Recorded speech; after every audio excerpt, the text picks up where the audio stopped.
மரம் ஒன்று உண்டு. பகை வந்த போது துணை ஒன்று உண்டு. இருள் வந்த போது விளக்கொன்று உண்டு.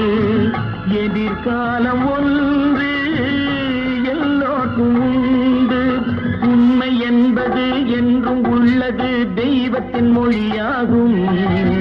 நன்மை என்பது நாளை வருவது நம்பிக்கை ஒளியாகும்.